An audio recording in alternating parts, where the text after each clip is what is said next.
Dulce et Decorum Est is a poem written by Wilfred Owen in 1917 and then published in 1921 after the author's death.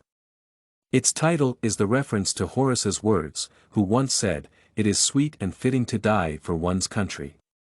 In his poem, Owen tries to describe the real warfare on the battlefields of the First World War.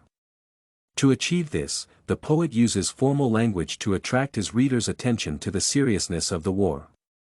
He mentions important topics such as the use of chemical weapons and losing brothers in arms. Moreover, in this poem, the writer defies the typical image of hegemonic masculinity, which could be found in the war propaganda during the First World War. The first several lines where Owen describes soldiers who marched asleep and lost their boots, and the last paragraph where he talks about his squad mate dying from gas poisoning severely contradict with recruitment posters of the time. Throughout the whole poem, Owen challenges the hegemonic perception of men who fought in the First World War, replacing it with his own experience in the reader's head. Throughout the whole poem, Owen tries to describe the hardships soldiers had to endure in the First World War. The poet tries to challenge war propaganda by depicting the real situation on the battlefield. He shows the consequences of gas poisoning through the lens of one of his comrades dying on an ambulance wagon. Soldiers, in the eyes of Owen, are much more different from those presented on the wartime propaganda posters. Those often contained hegemonic masculinity as they showed manly-looking soldiers, promising glory and hero status to anyone who is drafted. Owen, on the other hand, pictures the First World War infantry as ordinary men struggling for their lives, knock-kneed, coughing like hags, we cursed through sludge. The entire work is a direct comparison of reality with the sweet lies of politicians. The author tries to show the difference between wartime agitation, which can be found on the posters, and the real First World War experience. Therefore, by simply comparing Owen's gassed soldier and those glorified men from recruitment posters, one can conclude that the poem was written to challenge the way the propaganda depicted warfare. Dulce et Decorum Est is one of the most recognized antimilitarist poems in the world. Owen treats war as the general theme in his poem. This can be seen through the use of a complicated and formal tone applied by the author. In addition, the author included many metaphors and vivid graphic imagery. For instance, in the fourth stanza, Owen changes from the first person to the second person, which is done to make the reader relive the poet's experience. Owen wants his potential readers to walk in his shoes and, thus, see what he saw whilst being a First World War soldier. He deliberately stresses on his dying comrades with hanging face, like a devil's sick of sin, and the gas raid, which he describes as the misty pains and thick green light.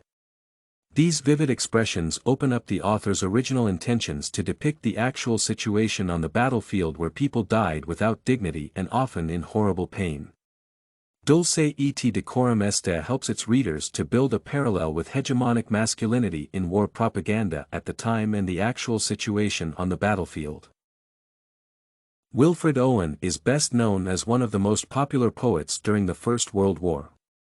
His works are widely recognized and considered to be anti-militarist. For instance, Dulce et Decorum Est was written when Owen was a soldier himself fighting in the First World War. The author went through this dramatic experience and, thus, wants the entire world to know about how meaningless and destructive warfare is. From the very first stanza, Owen tries to tackle the myth that war is glorious. Before this poem, the myth had been used as a propaganda tool since antiquity. The poem condemns the idea that warfare is something necessary for society to exist and prosper. It does the opposite as it shows how destructive war can be.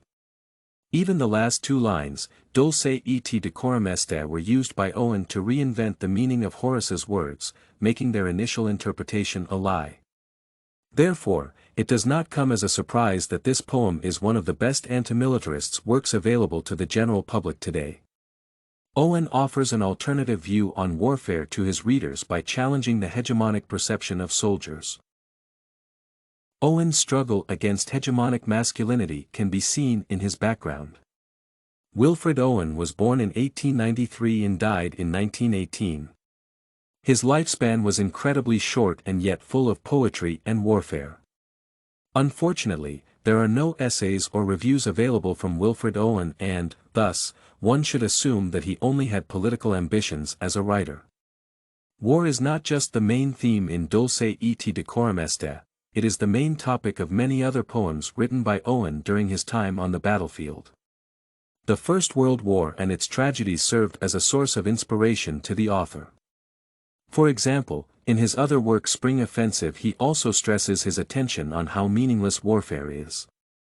Therefore, the anti-militarist agenda and the intention of describing the First World War as it really can be traced through multiple works of Owen. This shows the author's attempt to depict soldiers as real men, which differ from those drawn on the propaganda posters.